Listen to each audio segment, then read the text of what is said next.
Call to order.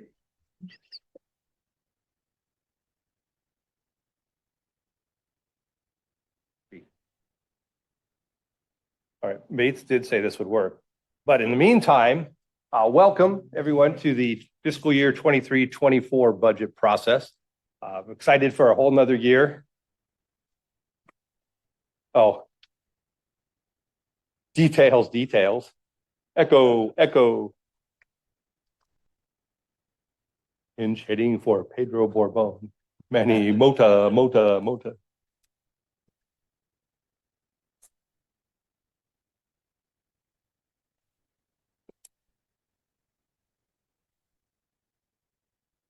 Is that better?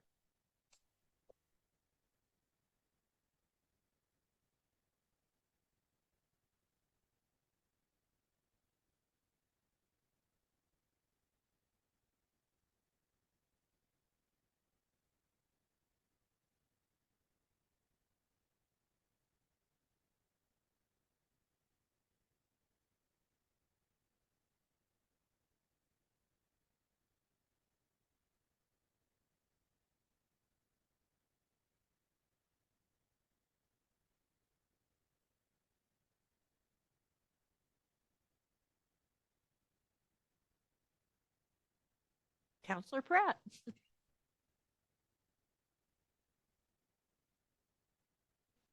Chris Brune. Counselor Brooks. Elizabeth Michaels. Councilor Maria Reyes. Brittany Valley. Mayor Frank Bubenik. I'll spice it up a little bit. John Hannum, citizen of Tualatin. This is my sixth committee I think I'm on, and I'm executive for Goodwill. So if anyone's curious to learn anything about Goodwill afterwards, ask me some questions. More than happy to answer.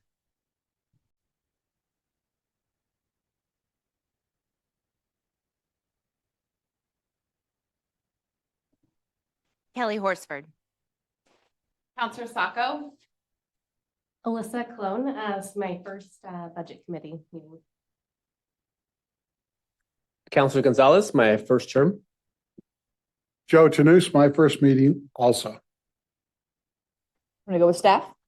I'm Sherilyn Lambos. I'm city manager here. Nicole Morris, deputy city recorder. Captain Greg Pickering, chief of police. Library director. Definitely like calling you out here, Jerry, and everything. My name's Kent. Greg Schultz. Welcome. Thank you.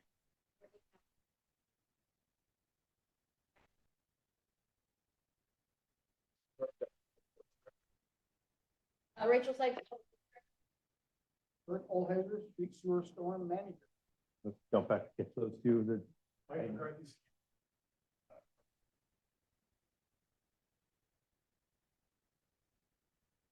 Stan Tyler, building official. Ross Hoover, Parks and Recreation Director.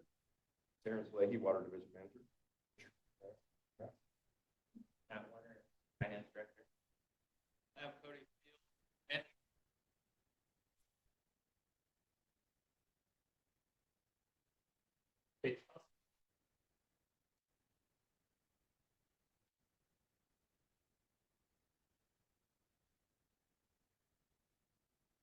Thank you all.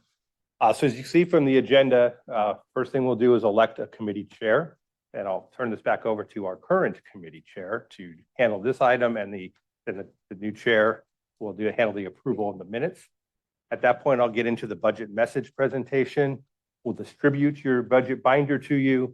And I anticipate at that point, we'll have some time to start into some of the smaller funds in the 23-24 budget. We'll get as far as time will allow us on that, and then we'll talk about the second meeting agenda. Madam Chair. Do we have any current nominations for committee chair for budget committee review 2023? Motion to re-elect Brittany Valley for committee chair. Are there any other nominations? Okay, motion to second. All in favor? Aye. Aye. All opposed? All right, motion approved. Congratulations. All right, so then we're gonna go into the approval of May 31st, 2022 minutes. Do you, you all should have received a packet in front of you with the minutes from the last meeting. There, we need to, Dawn, do we need to go over these? No. Are there any changes that anyone needed or additions that we need to add? No? Okay, motion to approve? Do we need to approve them? Okay. Moved. What's that? Motion. Okay. Second. Second, okay, all in favor? Aye. Approved. Thank you. All right, now I'm going to stand because otherwise I'll be like wheeling around the room in the chair, I'll be all fidgety. So at least this way I move without like falling off my chair. So before we get into the proposed fiscal year 23-24 budget, I want to spend a little bit of time talking about the current year 22-23 budget. So last May, the Budget Committee entrusted the city with being good stewards of public funds. We take this, as you can imagine, very slowly, very seriously. We take it a little more serious faster, but we take this very seriously. We are confident as we go through this that you'll find that we met or even exceeded that trust in the 22-23. City of Tualatin employees are one of the best, if not the best around. They perform high quality levels of service in many areas, from maintaining our parks to maintaining the rest of our infrastructure, things like our water lines, our sewer lines, our streets, keeping the community safe through our police services, offering outstanding cultural opportunities through our recreation programming, as well as our much-loved library. And you can see story time and one of our librarians that really enjoy story time, and the kids love her and the other staff. Because of these everyday tasks, we think that the city of Tualatin is a great place to live, to work, play, and to visit. Not only the people who live here, but we welcome people from all over to come visit, take advantage of all the amenities that the city offers. One of our biggest successes, I'm sure you could all agree, was the passage of the Parks Bond, $25 million Parks Bond that was passed in November by the voters by a 55.5% to 45.5% margin. That was a pretty large margin, especially for a bond measure these days. And all of you that worked on it and other members of the community that worked on it, it's a great thanks that goes to that.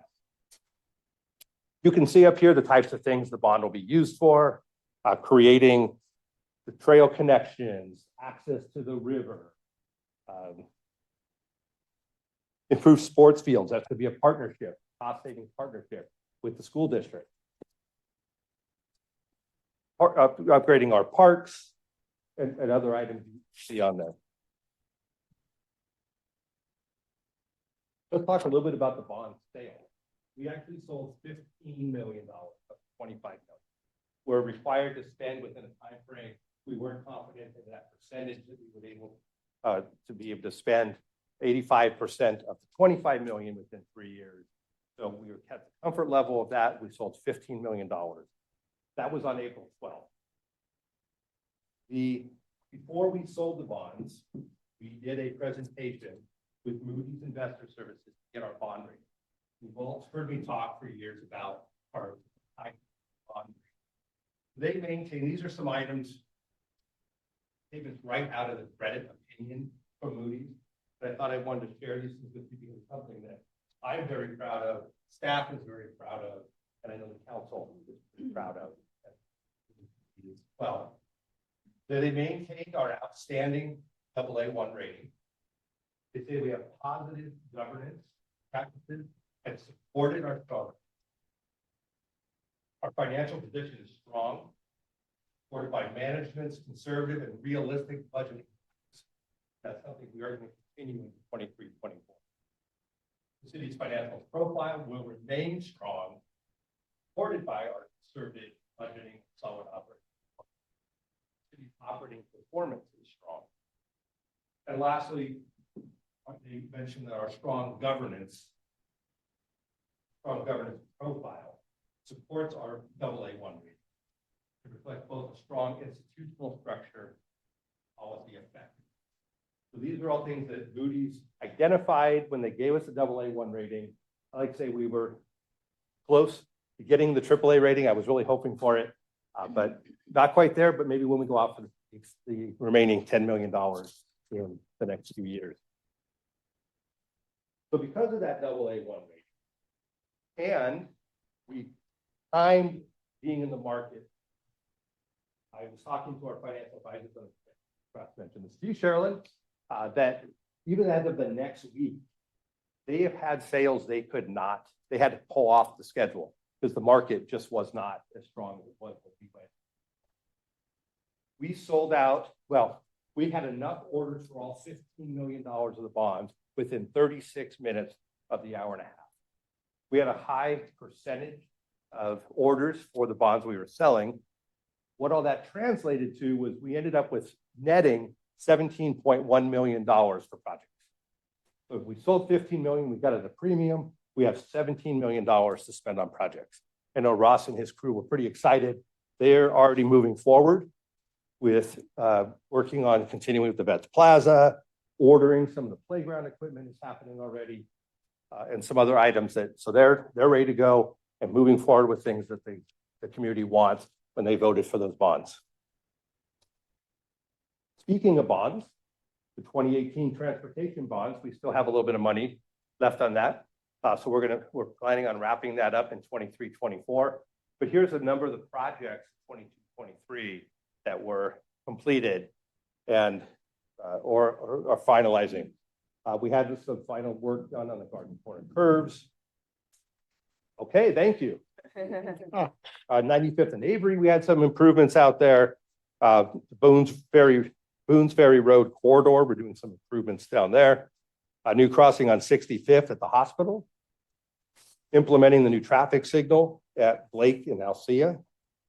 Multiple improvements around the Hazelberg Middle School area to improve pedestrian safety.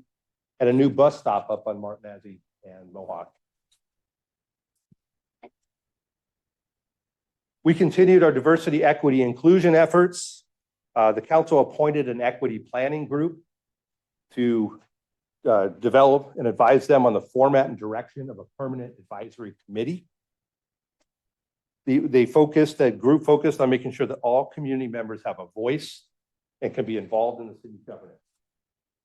They gave their report to the council in February after having many meetings where they shared their lived experiences. They involved community, they got community data. They had a lot of stuff to work with, had a lot of great conversations. And those members, so Councilor Hillier and Councilor Sacco were co-chairs, and they could tell you of all the great conversations that this group had of how we have an advisory committee. They reported back to the council in February. Council asked staff to come back with an ordinance. The ordinance came back to create this advisory group. It was just passed last month. It will kick in here real soon, and then we're going to start recruiting, and the hopes are this summer we'll have a committee structure in place.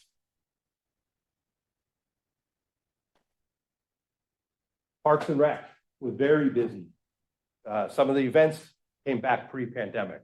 Pumpkin Regatta, Viva Tualatin, the Holiday Lights Parade, which was came out of the pandemic when we had to try to figure out how to celebrate the holidays and so forth in a pandemic environment. Parks and Rec staff came up with the idea for Holiday Lights Parade. It was extremely popular. As we're coming out of the pandemic, that event has continued. See Mayor Buchanan driving down the street in his truck with all lit up and happy. A fairly new Share the Love event. These are hand-blown glass hearts that are hidden in our parks and our trails to invite people to come look for them, search for them, see what our parks and trails are all about. We had a lot of people show up a lot of residents show up, a lot of people from around the metro area show up. We had people traveling many miles to come look for these hearts in our parks. Very popular, something we're going to continue. We just bought a bunch of more hearts, so we have plenty for next year and moving forward. In December of 2020, the council adopted a parks utility fee, $5, basically $5 account. In this current year, the parks utility fee paid for things like the Browns Ferry Boardwalk reconstruction, the converting the Tualatin High School sports field lights to LEDs, and that was a 50-50 split with the school district. Did some analysis and inspections of Keokuk's Bike and Head Bridge to look at things that might need to be projects in the future we might need for that. And the construction you see on the screen there is the redo of the barbecue facility or the barbecue structure out at Community Park. It was falling over. We've completely redone that, and that was part of the park's utility fee as well. One of the city council's visions center around fostering an environmentally active, sustainable, responsible, and forward-thinking community. One way we're addressing that vision is through the Community Climate Action Plan. Staff has been working on that with a consultant. We're just about ready to start moving into the implementation stage, which will involve public engagement that is equitable and responsive to community needs. So that's been a project that has taken on a lot this year, and the staff has been working on it. Really excited about that coming forward here in the near future. Now, unless you have any questions about the 22-23 budget, I'll move on to the 23-24 overview. Anybody want to take this outside and finish? I don't know if someone was upset about anything we did in 22-23, but all right. If when I give you your binder in a little while, you take the adopted 22-23 budget column and the proposed 23-24 budget, you will see that it's an 8.38% increase. But that's not a true representation. Why, you may ask? I'm going to tell you. The proposed 23-24 column includes parks projects. So the bond money that we got in from our bond sale last month that's included in the 23-24 budget. But because we just sold the bond, have not adopted a budget yet for parks bond, that's not included in the column. It is on the council agenda tonight to create that fund and to adopt those appropriations. Because council has not acted upon it, I was not able to put it into the budget binder. So, taking that into consideration, we're actually seeing a decrease of 3.5% down to $152,837,585. Say that again, $152,837,585. That probably looks a lot better. I was looking at Councilor Hillier's face a second ago when it went up 8.38%. Good news is we're actually decreasing overall. So let's talk about what makes up the numbers. I'm going to start with the revenues picture. I'll get into the expenditures. The good news, overall, our revenues continue to be stable. If you compare the total revenues adopted to the proposed, you're going to say a 6% decrease. Normally, if you were hearing a 6% decrease, you guys would all be looking at me saying, wait a minute, you just told me they were stable and now they're decreasing. How stable are your revenues if you're seeing a big decrease? Well, there are some one-time anomalies that are in the budget in the 22-23 that I'm going to talk about how that impacts that 6%. So let's start with charges to services. This historically has been our largest single revenue category. And if you look at the right bars there, you'll see that it's actually, this year will be the second largest. Things in this category are recreation programming. It's our development-related fees. So in development, we have fees and we have permits. So the fees portion go into the charges for service. We set up a vehicle replacement fund a few years ago. This current year, we started adding for the general fund vehicles. We've been doing the utility vehicles for a few years now. So the contributions from all those funds so the general fund contributes to the vehicle replacement fund. The utility funds contribute to the vehicle replacement fund, so that when we need to replace the vehicles, we have the money there. So the contributions from those funds come out of this category. And our utility rate revenue. So our water, sewer, our stormwater, the road utility fee is actually in a separate, but our water, sewer, and stormwater rates, this is how we record those revenues. So you see we have a 32% decrease. Now, again, you could be asking, well, wait a minute. I'm hearing that utility rates are increasing. How are you having a 32% decrease? Well, again, this isn't the whole story. So those of you who heard me talk about utility rates before, our sewer and our stormwater rates are made up of two separate components. The rates city council sets, and those are for the components of our system that the city is responsible for maintaining. There's a regional rate that is set by Clean Water Services. And that is for the regional system and parts of our system above certain sizes. I mean, there's all these parameters. So they set a rate. We got to think about how we record those in our books. Typically, we recorded the revenues for the local share as well as the regional share. And then we record the expenditure for that payment that we're making to Clean Water Services. We have no control over the rates on the regional side. Clean Water Services Board sets those rates. We cannot change them in any way. All we are is billing for them and passing it through. So it's truly not city revenue. We're making the change this upcoming fiscal year. We're not going to record it as revenue in our books. We're not going to record the expenditure in our expenditure budgets, and you'll see that impact later in this presentation. We're going to now put into what's called a liability account. We'll collect the money, and then when we pay it, we'll just pay it out of that same account. You'll not see it on our books any longer. So you can see we're all set in the right-hand columns. It's not as clear as B, but there's a number more. There's zeros now, and there were items in the previous year. That's where that impact happened.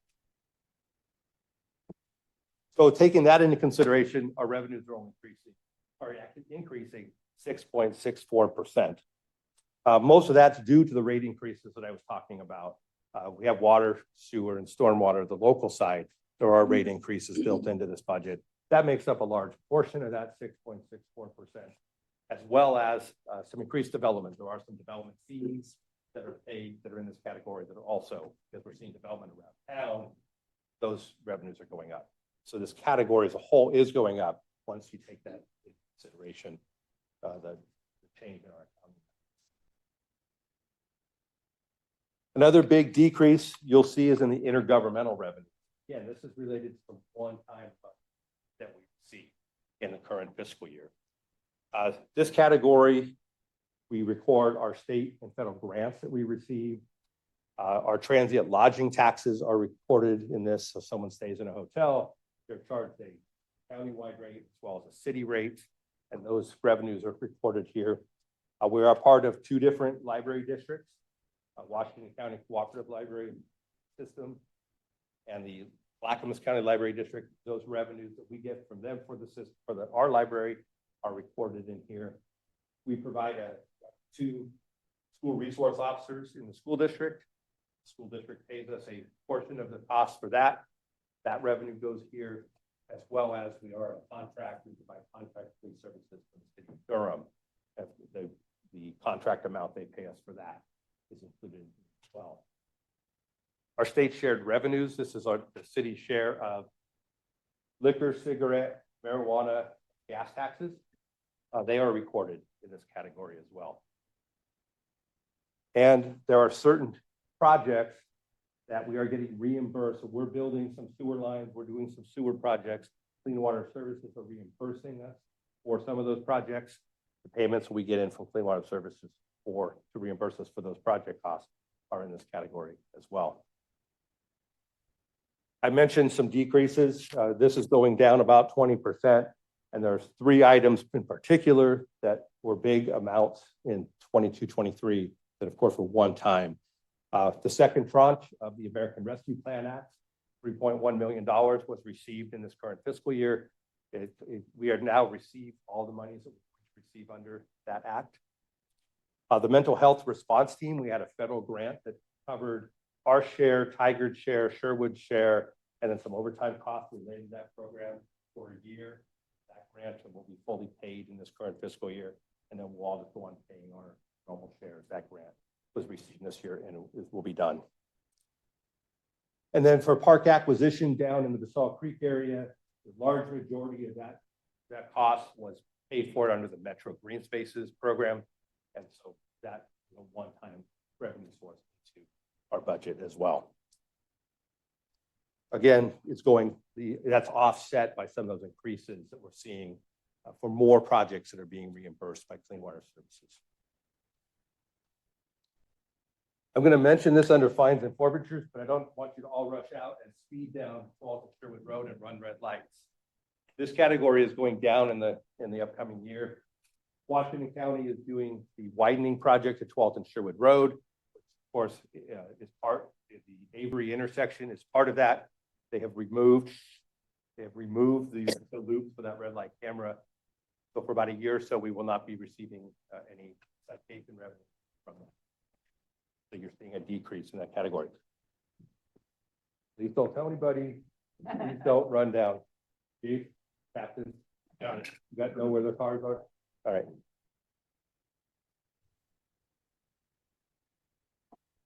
Property taxes are actually one of our more stable revenues.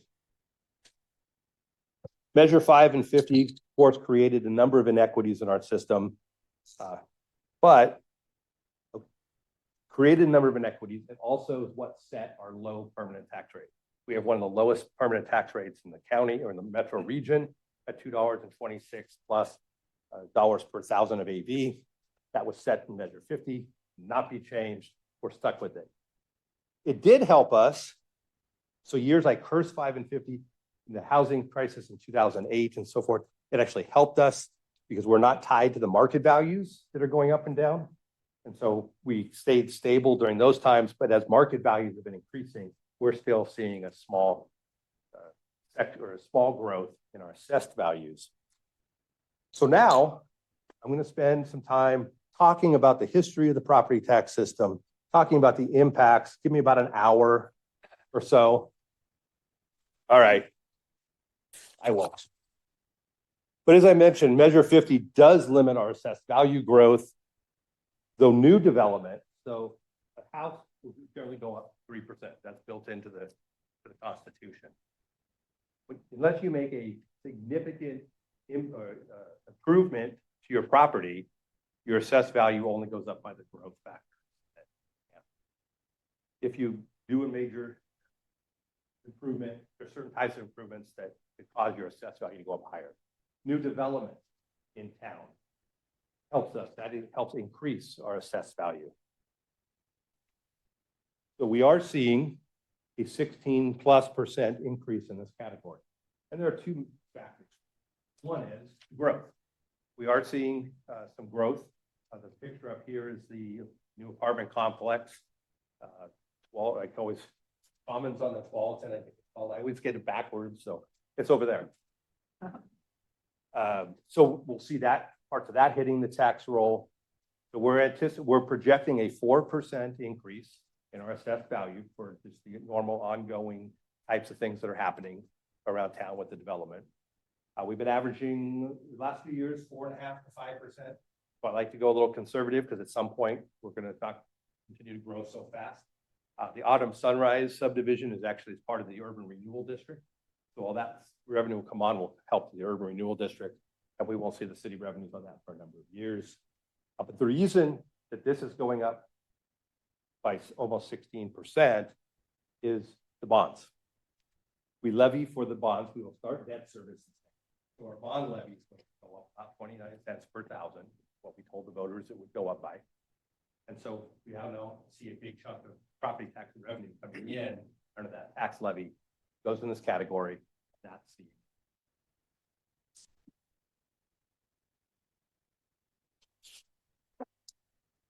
license and permits. So I don't trip on that, are the largest percentage increase in a category in our revenues. It's just over 37%. And this is, as I mentioned, we have some increased development around town. The Autumn Sunrise development will start pulling permits. I think they've started some this year. We're going to see a number of them next year. It's about a 400 home subdivision, 62 plus acres. So we're seeing a number. It's going to be in phases, but we will see a number of permits pulled. That's the biggest portion of this increase in this category. Also in this category are business and rental licenses, as well as our alarm permits also get recorded. Those are staying stable and pretty much the same in between 22, 23, 24. Fees and charges, again, this is where our system development charges are. And so Autumn Sunrise, pulling permits, having to pay SDCs, and other development around town doing the same thing. With development, you see license and permits go up. You also see fees and charges going up. And this makes up the almost a little over 17.5%. The other increase that's happening here is this is where our road utility fee revenue is reported. Our road utility fee, a few years back, council added into the ordinance an indexing. And so it's a three-pronged index. I can't remember, it's weighted average. It's the same index that the county uses for the transportation development tax. We've put that into our ordinance. That rate for that index this year is 6.01%. That's what utility fee is going to go up by. At the next meeting, I'll show you utility rates, see how percentages that I'm talking about tonight, how they impact the average resident bill.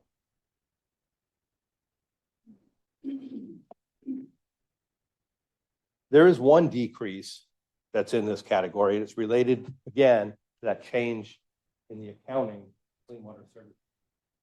Sewer SDCs, again, it's a rate that is set by Clean Water Service. You actually see, in this case, again, it's not as clear as I'd like, but you see that there is some revenue in 23, 24. 96% of the sewer SDC is forwarded on to Clean Water Service. We retain 4% for certain types of projects and certain sizes of pipes that we have to do. So we get to keep 4% of that. So that small amount you see in that column, and as you review your budget, you see that is the 4% that we are retaining. That is our revenue.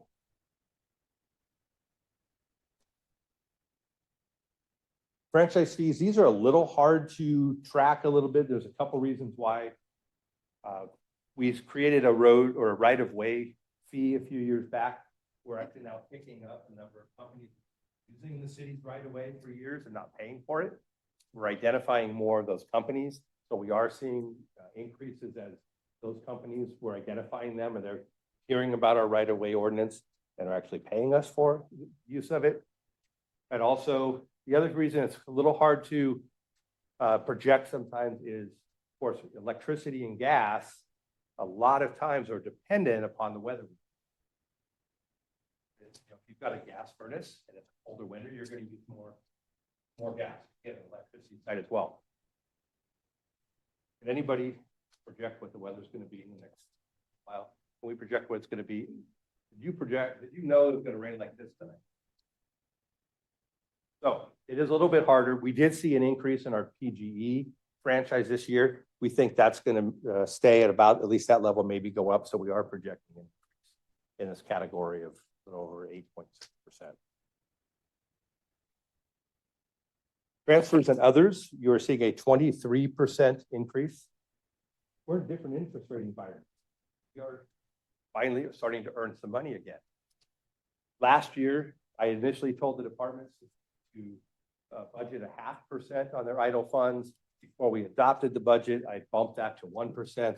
We're at 3.5% is what we're projecting this year. You can see The chart there on the right is just in the last year, the way the rates have changed. We have three different pools of money.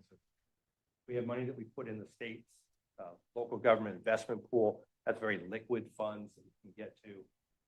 Then we have two different pools that we have an investment advisor help us invest out on the market and to diversify our portfolio. We have what's called our core investments. Those are monies that came from all the funds of the city. The others are bond funds. We invest our bond funds separately. We have to track the earnings on that, called arbitrage. And you think I could spend an hour on property taxes, I could probably spend more on arbitrage. Hair to it, I don't, because it makes the hair on the back of my neck stand up just saying the word. But you can see the pool's now up to 3.75%. Our portfolios, you see, are just about 2.9%. You'd say, well, Don, if the others, if it's 3.75, one pool limits how much we can invest. Second is there's a strategy. We still have some of the very low investments that we bought, 0.25, 0.5. They're still part of that 2.9. Those are slowly starting to mature. We turn those around into a higher interest rate investment, and we do it for the longer term. So the strategy, so as that pool eventually starts to drop again, our portfolio will probably stay higher. So while that looks high now, that'll start to come together as some of these other investments. The bond, so the other part of this is now we have $17 million to invest as well. So we're going to, the investment interest, the increase here of 23%, part of that is also the additional money investing. I think it's about $400,000 earning this next year by investing those bond proceeds. So Ross, there's more money for you to spend. Don't spend it all in one place. Because you've got about 10 places to spend it on, right? Any questions on revenues? Seeing none, I'll jump into expenditures.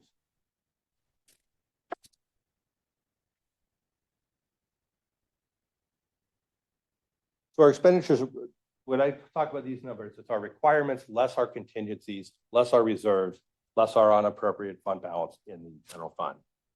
You can see it's about 89.7 million. It's about a 0.72% decrease. This is another chart that will be impacted by the resolution I have on the council meeting tonight for the Parks Bond, which then just makes 22-23 go higher by about $1.8 million. And so now the decrease is 2.78% on our total expenditures.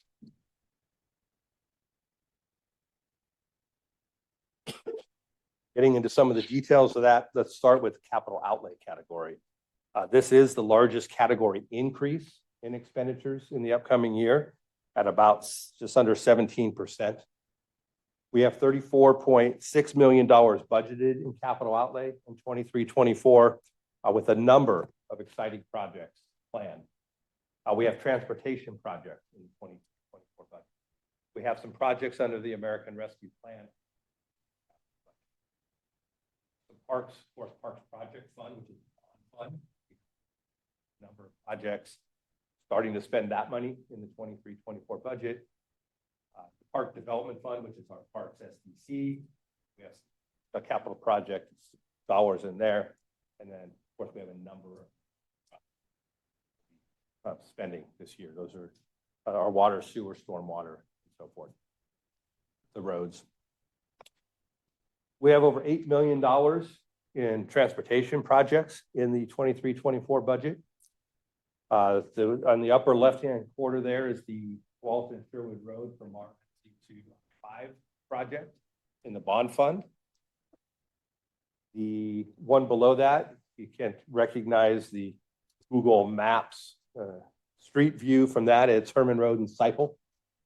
We have some money set aside in the budget improvement up on Herman Road and Seipel intersection. We're doing some sidewalk work out on Highway 99 and by the Pony Ridge subdivision. If you, I couldn't find, and I forgot to find to ask where the video we have of that, of if you're trying to walk down or ride your bike down that, you almost have to go in the lane of traffic to get through there. We're putting sidewalks in, some other exciting work that's going to be done. That's the, again, it's hard to read, but the lower right-hand corner picture. And then we're doing some sidewalk infill out on Boones Ferry Road. Those are all factored into the $8 million that we have budgeted for capital outlay for transportation. Speaking of the American Rescue Plan Act, we are doing the renovation at Discovery Park. That is going to be used out of American Rescue Plan Act funds. That is an underserved population, and it is in our census tract, qualified census tract, qualifies for American Rescue Plan Act money. So we're going to do that parks project under that. The Planbeck Gardens Affordable Housing Project. The image there on the left is Planbeck Gardens. We've committed $1 million to a water line that is required for that project. And so we're using American Rescue Plan Act money to serve an affordable housing development that is coming. On the lower right there, you see an easement that we have that's right adjacent to Planbeck Gardens around the horizon. Actually, there's confusing interaction there, but we have the easement there. We're going to be putting in some utility lines, but then we're going to do a trail on top of that. There's money in the budget for that trail portion adjacent to Planbeck Gardens. And of course, Park Fund. Upper left-hand corners is a rendering of the Betts Plaza on Palm Lake. That's budgeted in the Parks Bond for 23-24. We're going to start design on the new access to the Falls River. That's a rendering of what it might look like. Lower left there. We're going to improve the lighting out at Walton Community Park and sports fields. That is part of the bond project. And then we're doing a number of playground equipment placement in there. This is, I believe it's the Jurgens Park. Some options that are out there. If you went out to our website, you can see some park community involvement that's happening there.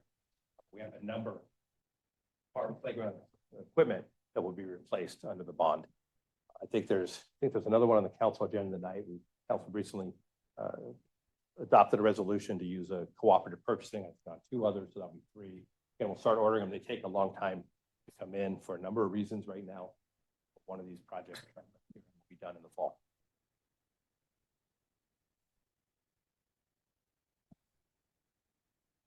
This is a listing of some of the utility capital outlay projects that are proposed in the 23-24 budget. No need to memorize them all. There would be a complete list of all capital outlay items that are in the capital improvement plan section of the budget document. There's 2 pages of just what capital projects by fund that are being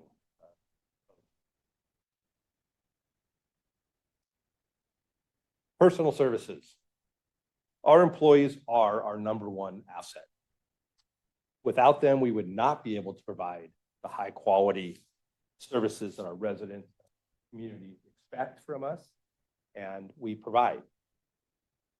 Nor a number of the projects that I mentioned, those wouldn't be able to be done without the quality employees that we have managing those projects, constructing those projects, and just doing the everyday. There are a number of things that go into the increase, 5.87% increase in personal service. It's our contractual COLAs and step increases. We have 2 bargaining units. We have the AFSCME unit, which are general employees, as well as our Police Officers Association. And then we have all the non-represented.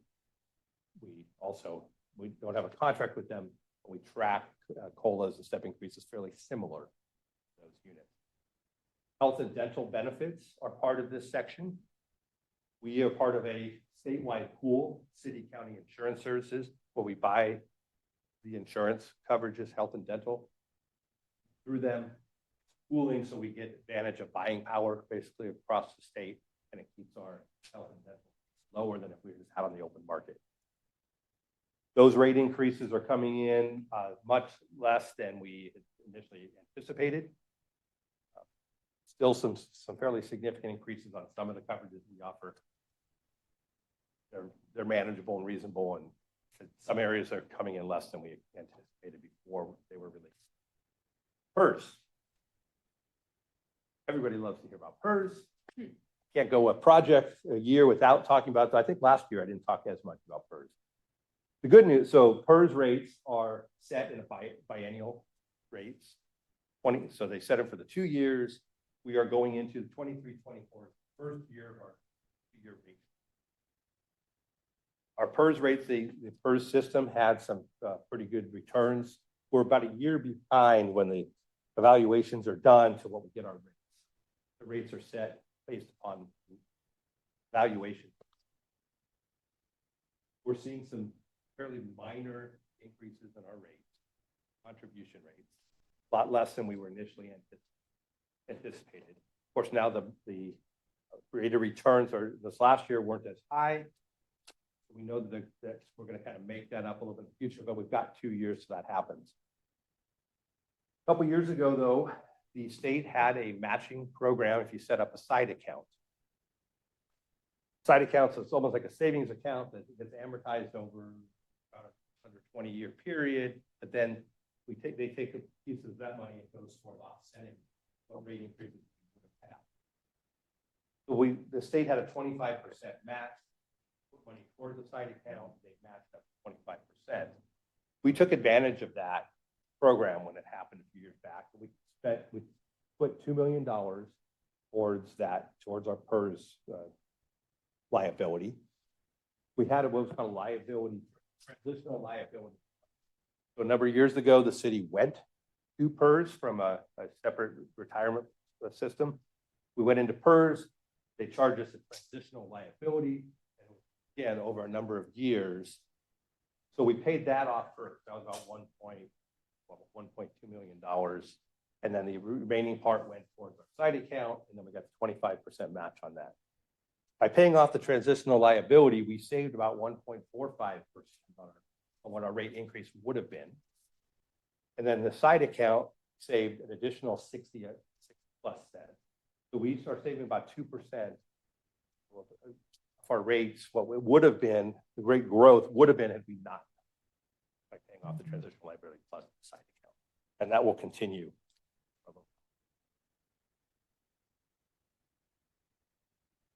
And then one addition you're having in the upcoming budget. You can imagine when we've got $17 million of bonds to spend and projects. Ross and Rich can't stay up every night, 7 days a week and do all these projects. We're going to hire a project manager. Parks projects. So that is proposed upcoming budget. Materials and services. I think this is the last place that you will see the Clean Water Services accounting method change. What I was talking about a little while ago, I mentioned that we recorded the revenues, but then we also recorded the expenditures when we actually paid clean water. Backing all that out. It's no longer our expenditure budget. So again, it would have been a 36% decrease. Take that part out, it's only a 0.44%. As you can see, we're staying pretty stable. We're staying steady.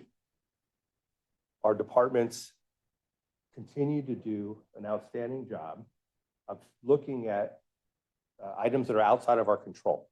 I mean, there are items that we have to pay them. The dispatch fund, that's going up. That's an increase we have to absorb. Utilities, the PG and so forth, any rate increase there. We could turn lights off, but we have no control over the rates we have. So all those that are happening, the departments have still been diligent in looking at how they absorb those and keeping their budgets pretty steady. We asked them this year to keep them as steady as possible. Knowing that also some things that got added to the budget that were reasonable. But overall, we've maintained that category at a 0.44% decrease.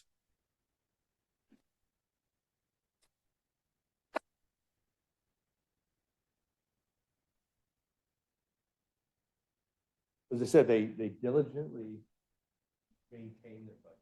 They absorb items that were out of their control. And they continue to maintain quality budgets of keeping the lights on. Of course, that's the first thing we have to do, right? We could turn them off. But there are some things that are built into this budget that have added to it, but still maintained at a good level. The mental health response team, I mentioned that we no longer are paying through a grant, but we're maintaining the coverage or our cost, our share in the budget. So that is a program that will continue. I mentioned the IDEA committee. So there are some implementation pieces of that are built into the budget. So that will be coming online. Of course, the climate action plan going from plan itself in the implementation stage. Fractional cost in the budget for that. A couple of ads. We're looking at a contract lobbyist that will help us look at state and federal legislation that might impact us, but also there's state and federal funding opportunities that we just don't have that capacity. Apply for these grants and things that we might be able to do with some federal. A lot of programs out there. I'm sure there's some that we're just missing because we don't have the capacity. So we're looking at a contract lobbyist to help us. We're also putting some money in to start a website redesign. Website is somewhat old. The back end of it is old technology that Megan and her staff that work on the website do a great job of maintaining it, but there's a lot of things we can do with the website design. So we've got some money to start that process, and then it'll go across 2 fiscal years.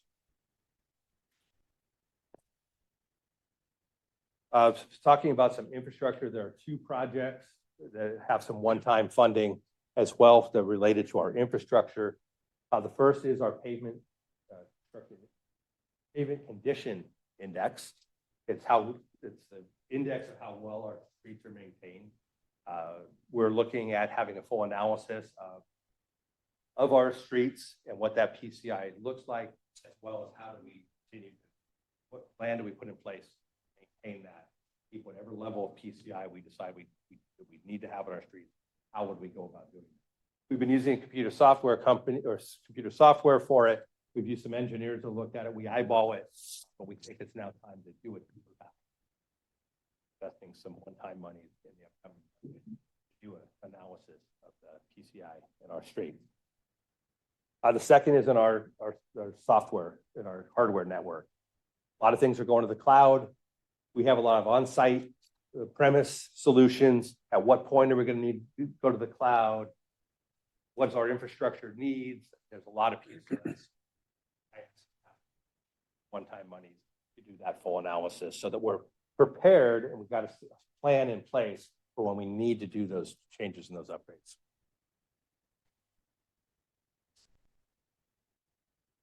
In the Tualatin Development Commission, which is our urban renewal agency, not going to be as much activity here as we've had. Either you, Jonathan Taylor, he left the city in February for a different opportunity out of state, but he did an outstanding job the last few years creating districts, getting things in place. So we have now 3. That we have the Leviton Urban Renewal District that stopped collecting. And we're going to find and spend the rest of those funds in Herman Road extension for a improvement area with widening. Thank you, Mayor. Sounds like first word. So the Herman, that's going to urban renewal will pay for the majority of that project. So that'll finish off the Leviton tax increment district. We have Basalt Creek, the Southwest Urban Renewal District, what I call SWIRD. is down in the Suckrick area. That is collecting tax increment. This 22-23 year, we collected our first amount of tax increment in that section or that area.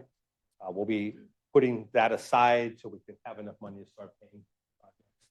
Again, as Autumn Sunrise goes in, tax rolls, starting revenue in the SWIRD, and then we'll be able to do some projects for infrastructure on that, help spur development. The one on the right, the core opportunity reinvestment area, the most recently passed urban renewal district. That was passed, I believe, in December by the council and the commission. That is, you will not see in the proposed 23-24 budget any funds set up for that. We will not start collecting tax increment for the 24-25 fiscal year. I'm not setting up funds, no budget.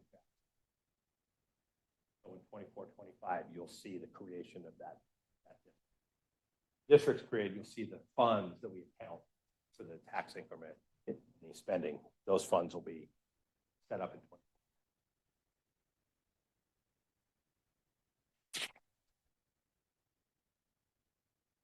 For fiscal year 23-24 budget will allow us to maintain providing the quality and high-level services that we're providing.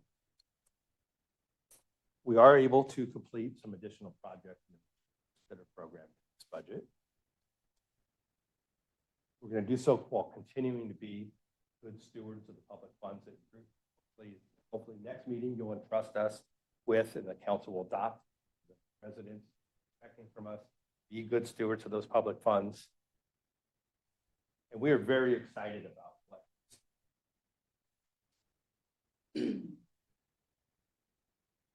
At that, before we hand out the budget, any questions on the 23-24 budget and everything else that I rambled on about here? Councilor Pratt. One. I found it interesting. It's so state share revenues, taxes on behaviors. Yes. We don't necessarily promote them, but they exist. They exist, and we get a share of the existence.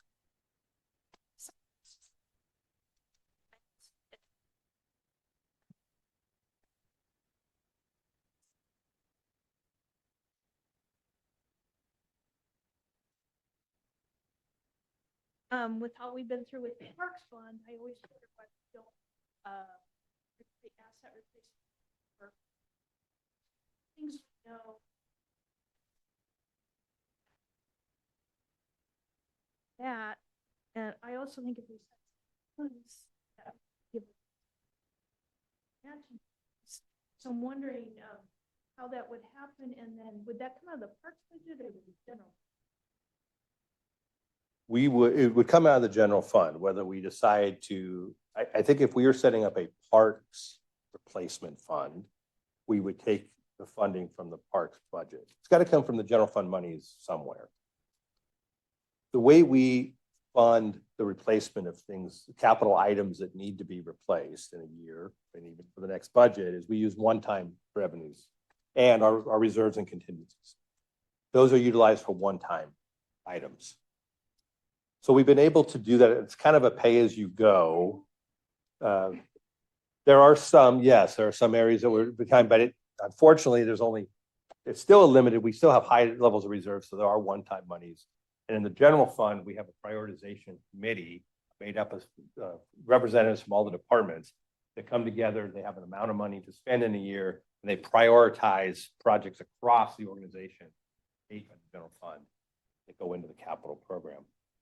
But we would have, so part of the reason why the general fund was behind a couple years in the vehicle replacement fund was making sure that we could fund it not only up front, but on an ongoing basis. Because anytime you're putting anything into a replacement fund, you have an ongoing expense happening. It's been a balancing act of, we have a lot of needs on our ongoing revenues.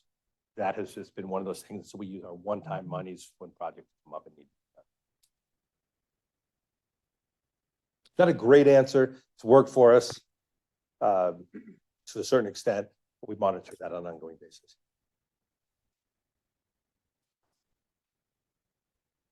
It is a lesson we continue with. But unfortunately, it doesn't, like, there's no new source of revenue to set something up like that. Even with the vehicle replacement fund, there wasn't a new source of revenue. We just set it aside, but it still comes out of the general fund and kind of bleeds from that.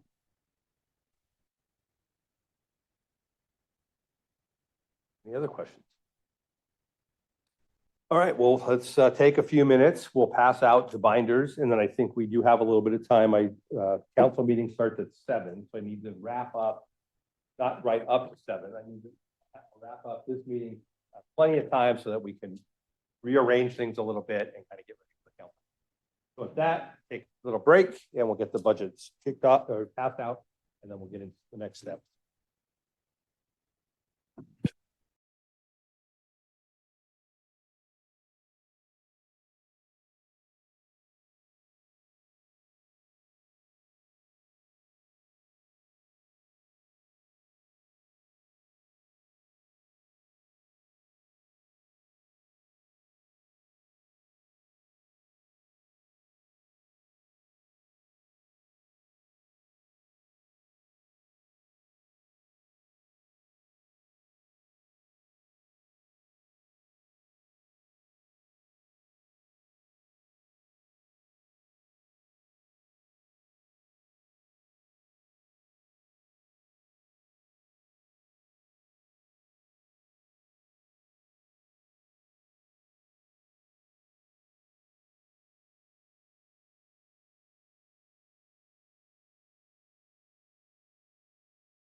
Okay.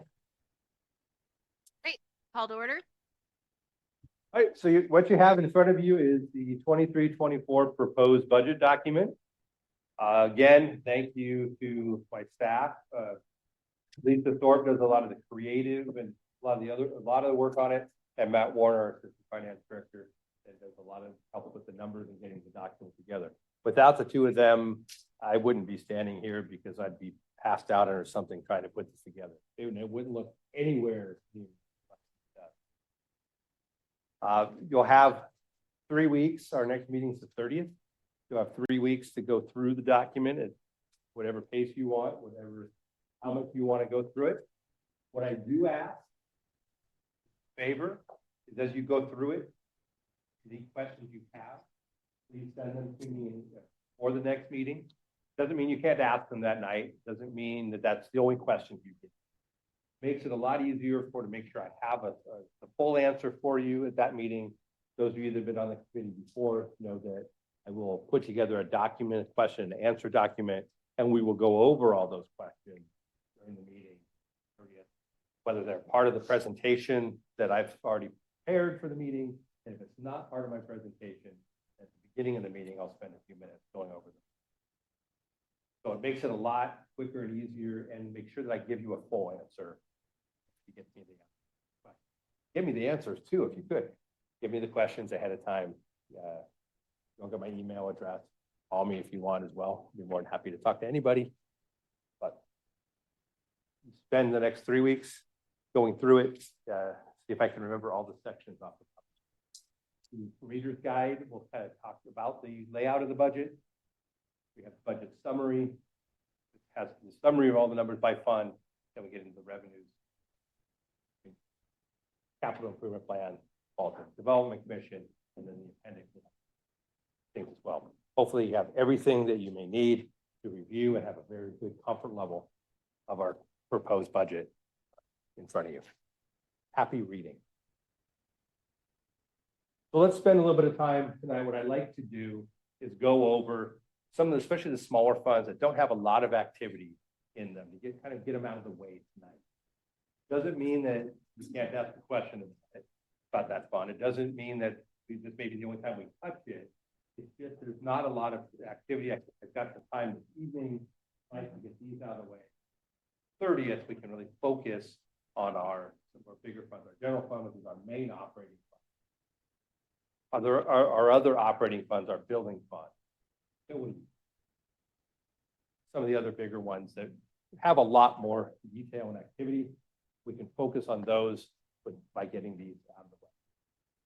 Again, doesn't mean that this is the only time we may ask questions. Please review these and ask any questions on those as well. So the ones that I propose to go over, and I think I can get through all these in the next 20 minutes or so. The Core Area Parking Fund, the Tualatin Scholarship Fund, it's a science and technology grant or a grant scholarship that we give out. The American Rescue Plan Fund, the Vehicle Replacement Fund, we'll talk a little bit about that. The City Services Fund, which is the fund we track the building of this building and then some other capital asset improvements around the city.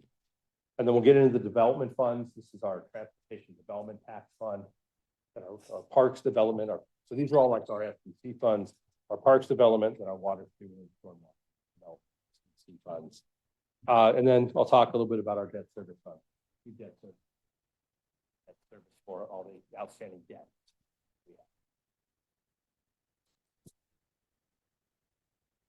Start off with the Core Area Parking District Fund. We have 5 parking lots down in the core area that we maintain. There are city-owned parking lots. We have a core area district that the businesses within that district pay a tax for the maintenance of that system. And I will send these slides out to everybody. So feel free to flip through. Because we do it so much fast, it's hard to kind of keep them in the right order to flip, but I do put the pages on the slide if there's something you want to look at. And that's why I also say that we can talk more about it later, because I know it's hard to look at every line of some of these funds in the short time we talked about it tonight. But the highlights of the budget of this fund is we're seeing an increase in revenues. That's made a component. We are actually seeing an increase of our collections. And as we've had businesses move out of the core area, we've had other ones come in. So we have seen a slight uptick of our revenue of just our tax rate. And then on the council agenda tonight as well, there is a proposed 7% increase in the tax rate. We have a Core Area Parking District Board that meets. Councilor Reyes is the council representative on that district. And they meet and they discuss, they make a recommendation to the city council about the budget itself and the tax rate.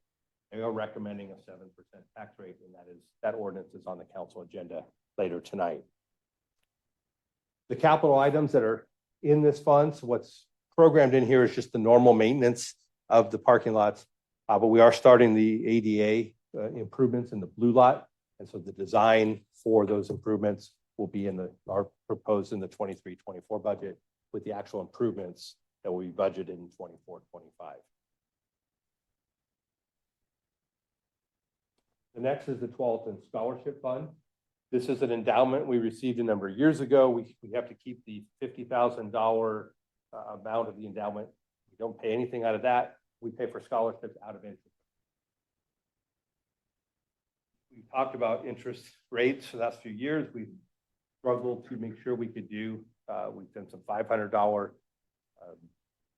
scholarships in the past. We had to really reduce the amount of scholarship, as well as a number of them in the last few years. With the interest rate increase, we are budgeting for one $1,000 scholarship to a student in the science and technology area. And we're going to continue to build using the interest revenues build for people. We're hoping that in the next few years, we're seeing maybe two $1,000 scholarships or something different. Much we can continue to bring in on the interest rate environment.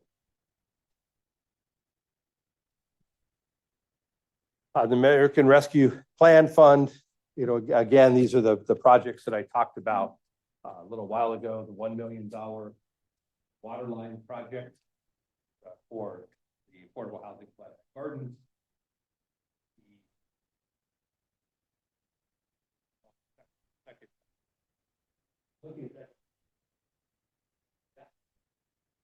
We received the second tranche in 22, 23. We have the $1 million for the water line.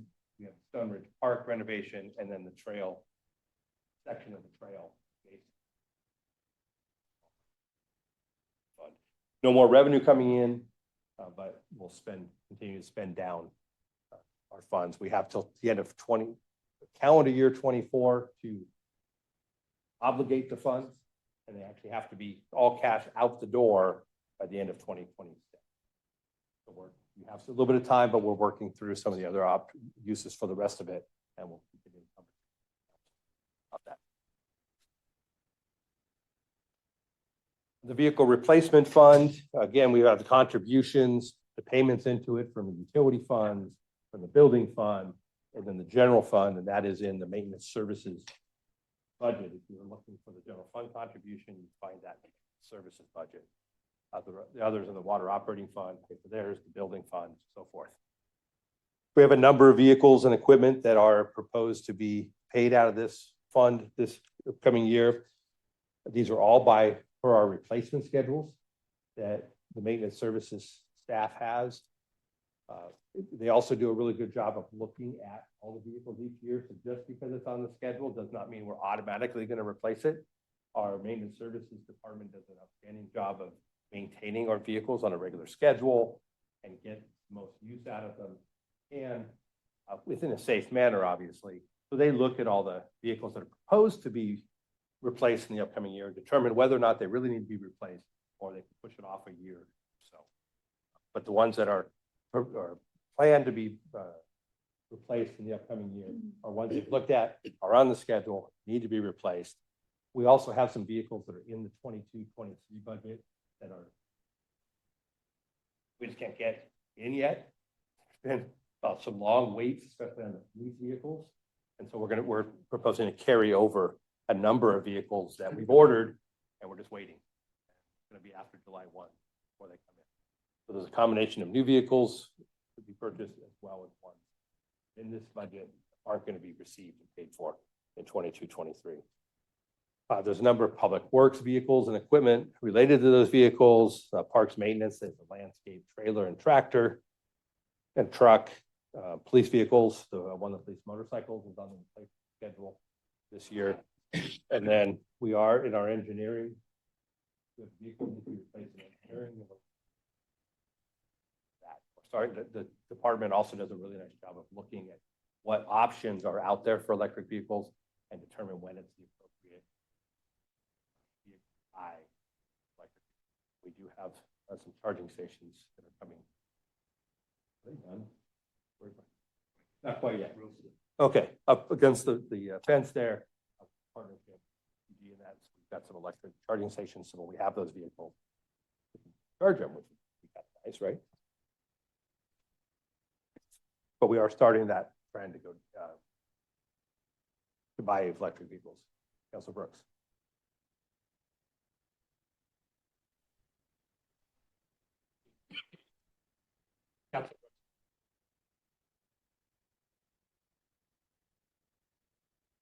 Is it on? Yep. Okay. I know that for individuals that there's tax rebates for electric vehicles. Are there benefits to? Are there any incentives that we see on them? I know we don't have really the tax benefit because we don't pay income taxes. But are there other incentives that we have to?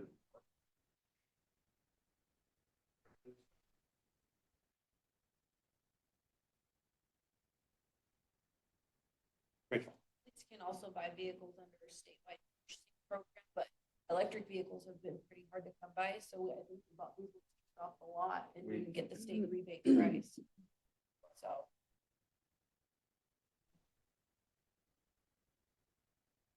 The Tualatin City Services Fund.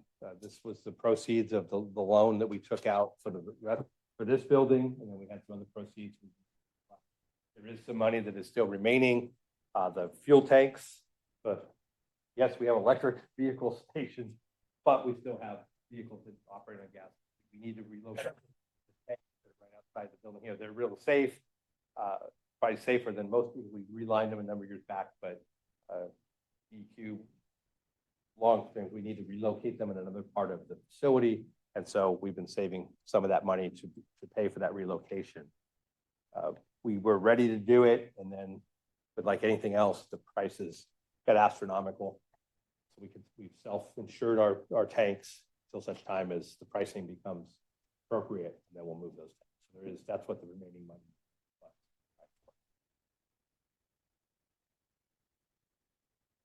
So now we'll get into the development funds, and these are our system development charge, the SDC funds. So on the transportation side, that's the Transportation Development Tax Fund, which is voted upon. It's a countywide tax. So it's basically the same thing as the Transportation System Development Charge, but it's under this other program. So we do have some projects that are funded in this for the next year. I mentioned the 12th and Sherwood Road widening. There's some utility relocations that we need to do that are our responsibility as part of that project. It's in conjunction with the county and their project, but that is budgeted for when we need to relocate those utilities. Again, the sidewalk infill down on Boones Ferry Road, there's money budgeted in this fund for that. The Martin Azzi Avenue Sagert Street signal is programmed into this budget, as well as there's two projects, the 12th and Sherwood Road, Martin Azzi to I-5, as well as the Herman Road widening. The other funding source, primary funding source is not sufficient for those projects. There's money set aside in this budget to cover the overdue.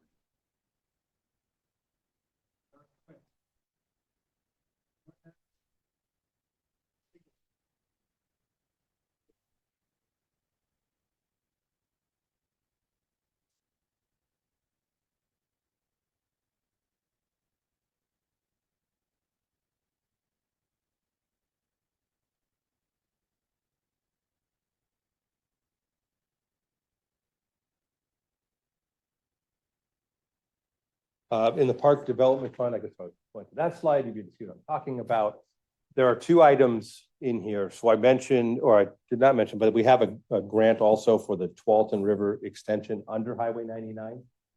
There's a boat ramp component of that is not part of that grant funding, but it's a project, part of the project that we need to do. So it'll be paid out of the Park Development Fund, as well as we have funds set aside for property acquisition. Opportunities arise for park acquisition. We have money set aside in this fund, nimble and to be able to act in the times if we have those opportunities presented to us.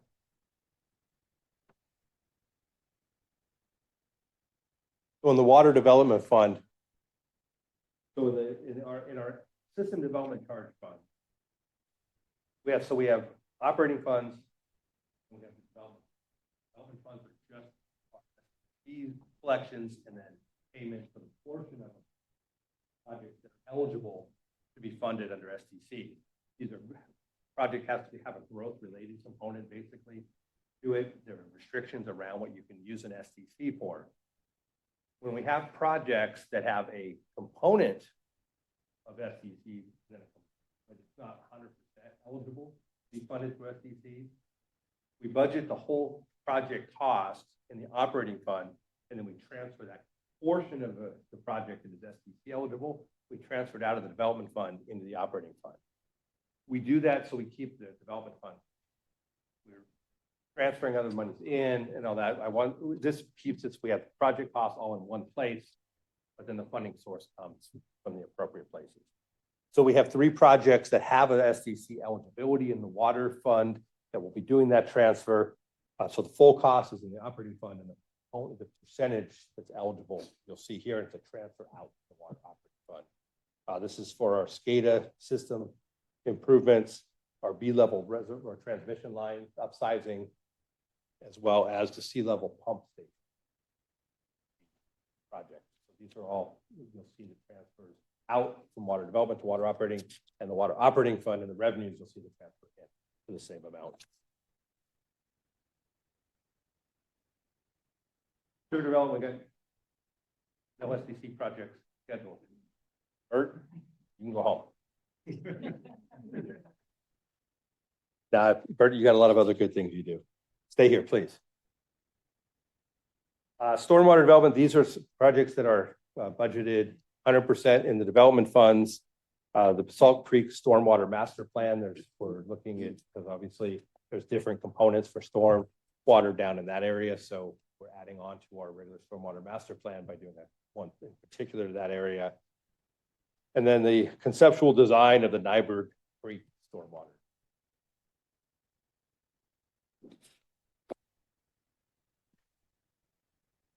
Debt service fund.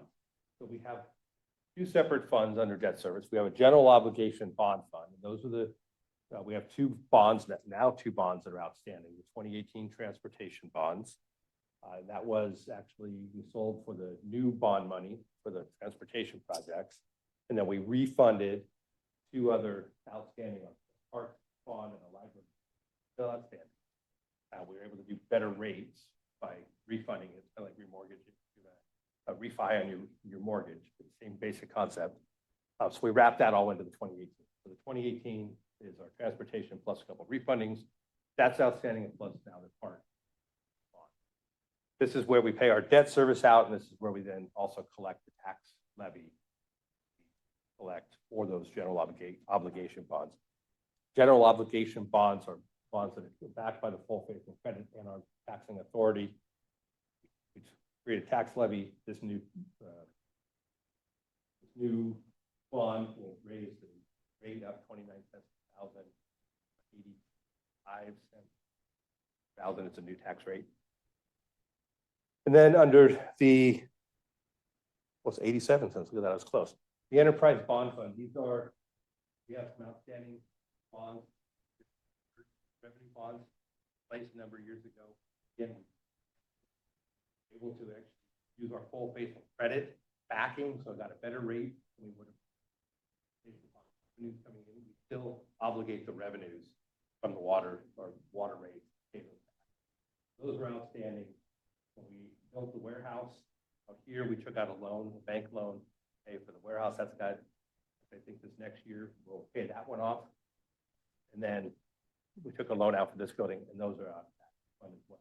And we get contributions, all the funds that utilize these facilities help pay for the debt service. That no taxing authority as well, all paid out of our existing funds. I know I went through those quick, so please take the time when you review your budget to look at those funds. And if you have the next meeting is May 30th. We'll start at 6 o'clock instead of 5 o'clock. Still be in this room. The first thing we'll get out is the minutes from this meeting. It goes out to you in advance for you to review, and we'll be looking for the approval of the minutes that night. We're required to do a state revenue sharing public hearings for a portion of our state revenues. There's no action that's required of this committee. We just have to hold a public hearing. Any public comment. There's a second public hearing that's required under the state share revenue funds, and that's the first meeting in June in front of the city. An action that state share revenue. This is then where I'll go over the questions that you send me that are not part of the presentation that night. So we'll go over those, question and answered. We'll continue our discussion of the 23-24 budget to all the rest of the funds. We have an opportunity for public comment if there is any that night. Part of this process is take public comment, notice it, comment. Hopefully, when we get through all that, we'll be ready to approve our budget. There will be a motion that I will have prepared in case you are ready. There is, I always have amendments to the budget, things like the projects that I talked about that are happening starting in this year. If we think that they're 50% of the way through and we get into a couple weeks from now and the department's thinking, we're only going to get 25% through instead of 50, we need to move money into next year. That's the opportunity for the best opportunity for us to do those carryovers. So I typically have an amendment committee for those carryovers. So that'll be presented that night as well. Again, hopefully we'll get through everything and everybody will be happy with what they see and approve our budget. If not, we do have the next night set aside.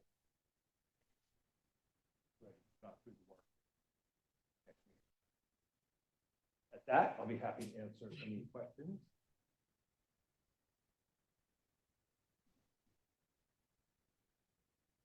That's why it takes me so long for these presentations is the memes and the pictures and the, if I just made you sit here and listen to me talk, It's a bunch of numbers. I try. Don't succeed all the time, but I try. With that, if there's no other questions, Madam Chair, I'll turn it back over to you. Been to adjourn for this evening? Second it? All right. Adjourn.